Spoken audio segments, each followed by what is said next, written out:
Well, welcome to yet another episode of your favorite sports show. This is Sports Central. Karibu sana. Thank you. I know you're having an absolutely fantastic time wherever you're watching us from.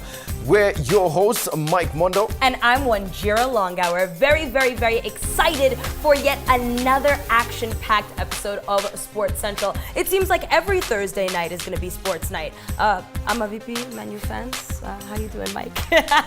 Just had it to poke a little fun. Anyway, stick around. We've got a great episode coming up just now for you. Coming up on today's episode, we got to join in with the Harambee Starlets for their friendly against visiting Cameroon. We then head on down to Nakuru and catch up with the final leg of the SportPesa National Boxing League. I like that. And you know what I like even more? The fact that after that we get to rep our Mtaz in the SportPesa Super 8 Champions League quarterfinals. Watch this. On to the Mashemeji Derby, where Gor Mahia silenced their arch-rivals AFC Leopards to close the gap on the table leaders Tusker, who was surprisingly held by relegation-battling City Stars at Afraha.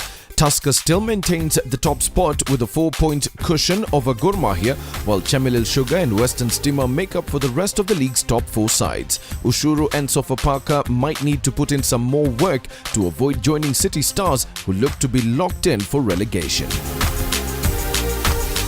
What a year it's been for the Harambee Starlets indeed. After making history by qualifying for the Africa Cup of Nations and then coming in second in the recently concluded Sekafa Women's Championship, I think it's safe to say that these ladies are on to a fantastic start. And that's absolutely true, and that's why we had to go ahead and catch up with them at a friendly where the Harambee Starlets played host to Cameroon at the Kasarani Stadium. Take a look at this.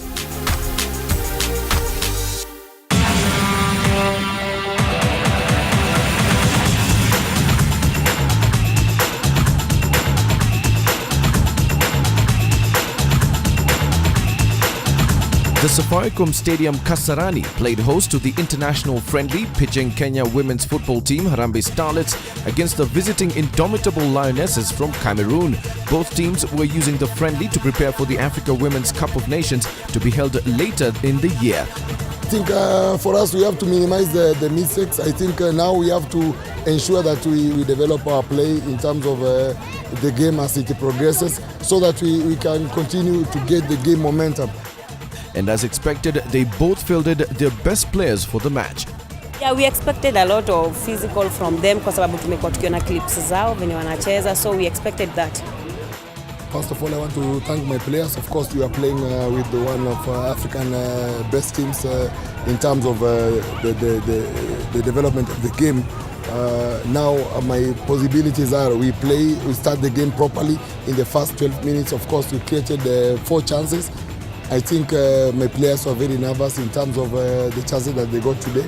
The possibilities are when you play at this kind of level that we're in now, we have to get the chances properly. So the only thing is we did not sustain to be more economical in terms of the development of the game, trying to build up properly. And towards especially the latter stages of the first half, I think this is where Cameroon, they got the confidence in the game, and possibly in the second half they tried to push hard in terms of their long balls. So at the end of the day, it's a matter of chances. So for me, at this moment, I think we're heading somewhere. From the experiences that we got in this particular game, I think going forward, we are contented with what we want to do later on at the competition. The Starlets made good use of their speed to pin the Indomitable Lionesses to their half, but it would be the visitors who carried the day as the Indomitable Lionesses captain Christine Manny converted a penalty in the 70th minute to give the visitors the morale-boosting victory as they prepare to host the Africa Cup of Nations. Anything positive we are carrying from the match, we have learned a lot of it. We have learned their way of style, especially in West African country. That's the pool we are in. So we have learned a lot from it. Yeah. But what I've seen today, I think our players are of age, and the only thing we need to have that mental strength. And every team has equal chances in this particular group. And of course, we recognize, of course, Nigeria being the defending champions. They have won 9 times, but of course, when the defending champions is in the group, then it means everybody has equal chances, and we have to prepare properly. So going to the Egyptians game, I think Egypt is a team that we have equal measures, that we can push and find the possibility that we have to win this game. But of course, we wanted to contain Cameroon. We have done it for until the latter stages of the game, something that we don't want to concede with. The set pieces, for example, the corners and the penalties. For me, I think with Egypt match, we have to do our best to get the points.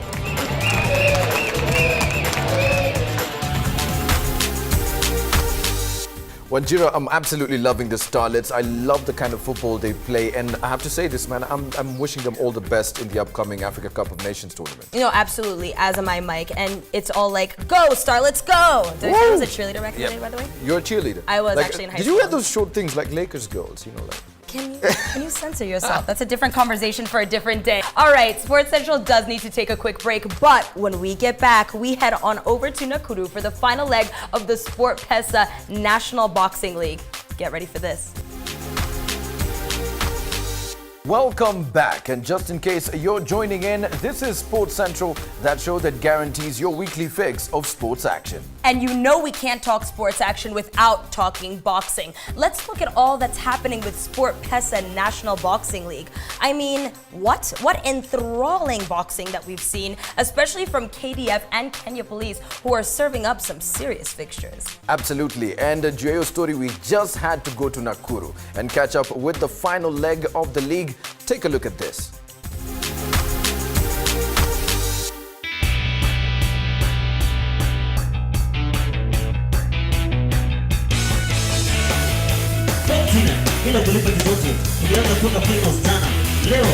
Nakuru County was the final destination for the SportPesa National Boxing Leg as all fours look to go at it once again.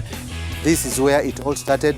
You remember the biggest boxer to have made big strides in the Olympics. It came from Nakuru. So Nakuru actually is the headquarters for boxing. Hii ya leo ni ligi ya mwisho. Hii ligi jina limepewa SportPesa, inaitwa SportPesa National Boxing League, ambayo inakuwa na sponsored na SportPesa. This is not a tournament, this is celebration. We are celebrating the partnership with SportPesa, Boxing Association of Kenya with SportPesa. We thank God for everything here in Nakuru. My expectation for today's game is that all the referees and judges have to be fair, and we are going to see fireworks.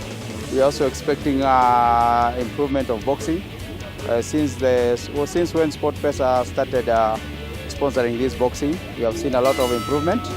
Also, we have seen whereby most teams are now taking part in this boxing. Today in Nakuru, the support is quite huge. We saw the banners. We have seen everything that we are doing here is courtesy of SportPesa. And it is not only me as the president, but the entire boxing fraternity with your support. And we believe that this will change boxing forever, never to go back. Leo tuseme hii game tunacheza ligi ya mwisho. Nimejaribu but najua niko unfit. Kwa zoezi siko nimenini sana, nimechapa. Lakini hata nimepiga tu wiki moja. Nasikia poa. Unajua hakuna mwenye hapendi kushinda. Lakini nilikuwa nimeambia God. Yeye ndiye ananijua.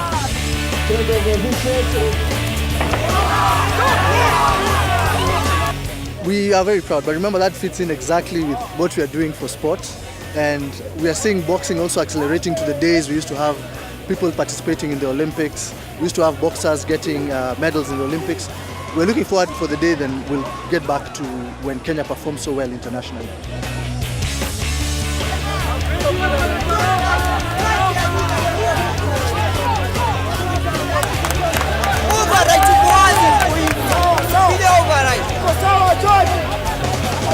About box za leo, I think vijana wamejikakamua pande zote, si polisi peke yake. Boxing imeenda iko sahihi kiwango ya juu kiasi. Tumeanza kurudi mahali tulikuwa kitambo. Game imekuwa mzuri na tangu waanze kwa moto boxing vijana wametoka mtaa wameanza kucheza boxing. Sasa unaona hata vijana ni wengi, competition imekuwa juu sana. Boxing leo ilikuwa tough kidogo sababu opponent wangu ni mrefu. Hasa ilikuwa inanipa kidogo changamoto, but nashukuru nimeweza kumhandle hata kama ni mrefu. Nasikia raha sana kwa kuchukua. Game imekuwa poa. Nimekuwa nikitamani kushinda siku mingi, na vile nilipoteza Machakos nimekuwa nikifanya bidii, na leo Mungu ameniongoza nimeshinda, nashukuru sana.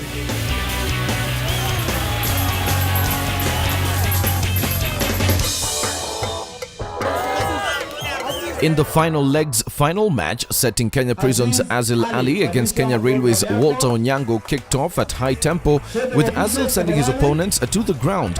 A knee injury would, however, see Ali lose the match to Kenya Railways Onyango. Huyu jamaa alikuwa anampiga stop. First round vile amekuja nimempiga huko ambapo ni mtu angemaliza kabisa. So the time alikuwa anakuja ya pili nilikuwa natoka one step then ni side nikanyaga mzuri nimalize. Ile kusaidia kwangu ndo nimekanyaga mbaya. So magoti yangu imetoka. Magoti imetoka kabisa. Ngana imetoka, imeni force paka nimeanguka chini. Hiyo magoti. Hata si punch ama nini. So the time nimefika chini, daktari anafikiri ni muscle. Kumbe si muscle pull, ni magoti. So ndo wameng'ang'ana na nashukuru wameregesha magoti yangu na wakafunga na bandage. Yeah.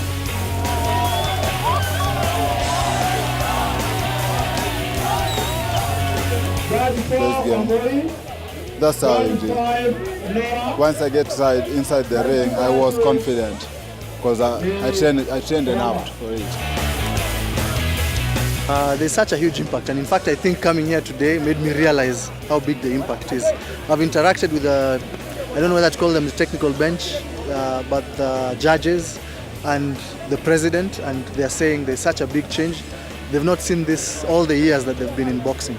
So hopefully, even though this has been a big year for boxing, next year will be even bigger. There's such a huge impact because they were saying there are now 15 teams that participated as opposed to 8 last year, and many more will join the league next year. So it's a very big improvement, and we're very happy to see these results.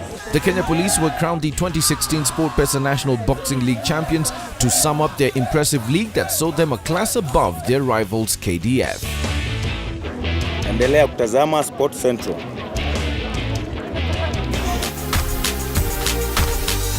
There were cheers and jeers as Kayole Asubui actually bagged the inaugural SportPesa Super 8 Premier League. This, of course, meant that now the stage was set for an epic showdown when it came to the quarterfinals, as different sides battled it out to see who would be able to represent their Mtaz in the SportPesa Super 8 Champions League. And of course, here at Sports Central, Sunajua, how we do, we had to catch up with some knockout action of the tournament, and this is how it all went down.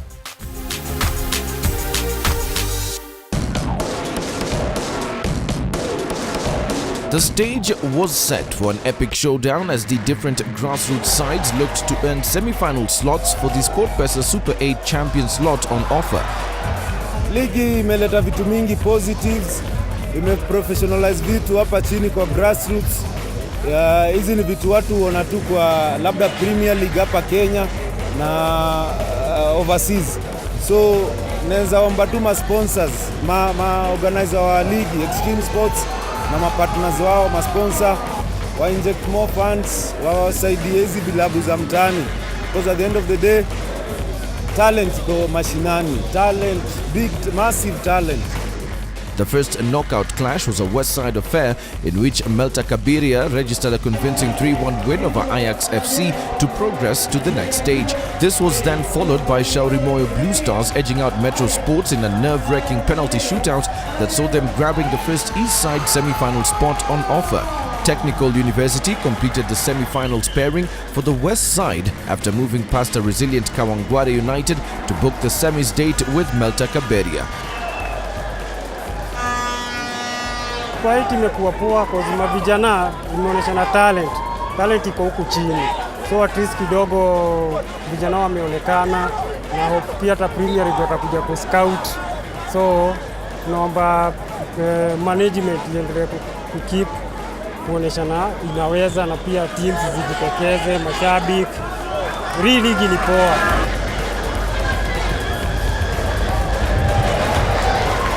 sisi hatukuwa na pressure yote.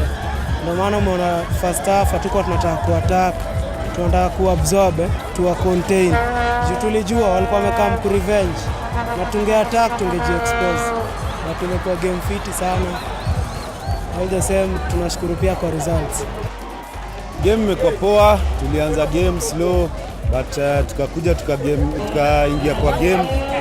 Opponent pia ni opponent ako juu, hatuwezi deny that but niko happy vijana waliweza kuwa contain na ikaenda mpaka mapenalty.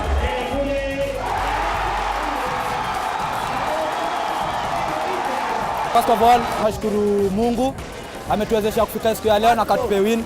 Second of all, nashukuru mafans wetu wote kujitokeza. Third of all, nashukuru wachezaji wote na technical bench yote wamefocus, wametusaidia, wameweza kutupatia mawaidha na nasema shukrani. The day's final match and arguably main event saw Kayole Asubuhi, the SportPesa Super 8 Premier League champions, taking on Jericho All-Stars, who finished second.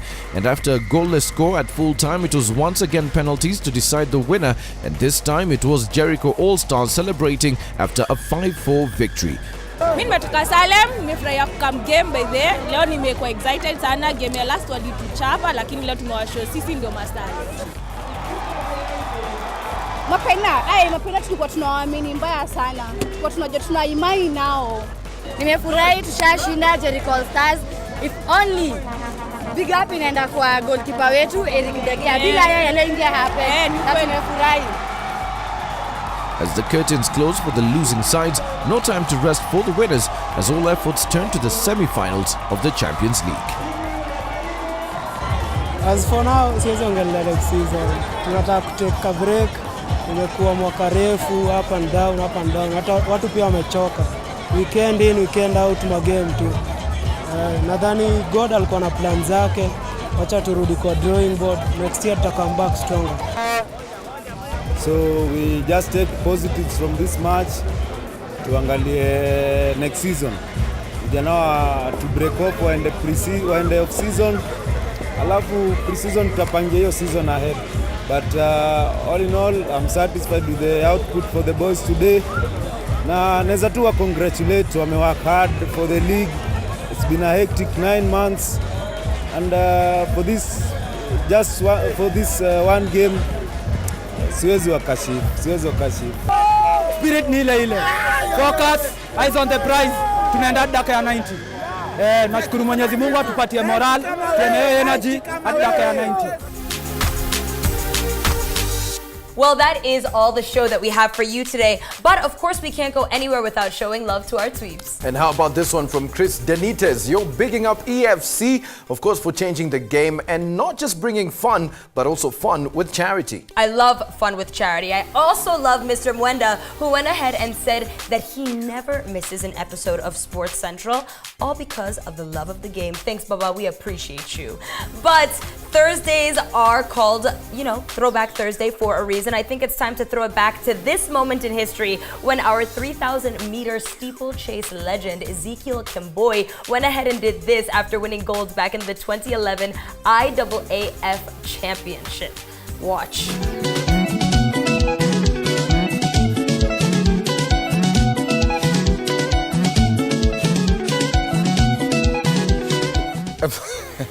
I got my moves on. Like he does this, right? Something like that. I feel like just first of all, I feel like you should let this go, kind of wave it in the air. I wave it in there. Yeah, you gotta completely get my Mafiki Zolo on. Completely let loose. Well, that's how we do it. So kama kawaida tukutane kwa mtandao. Kumbuka on Facebook, the page is Sports Central Kenya. You can find us on Instagram at Sports Central KE and also on Twitter at Sports Central_K. And you can also catch up on previous episodes on our YouTube channel. But until next time, keep it Sports Central.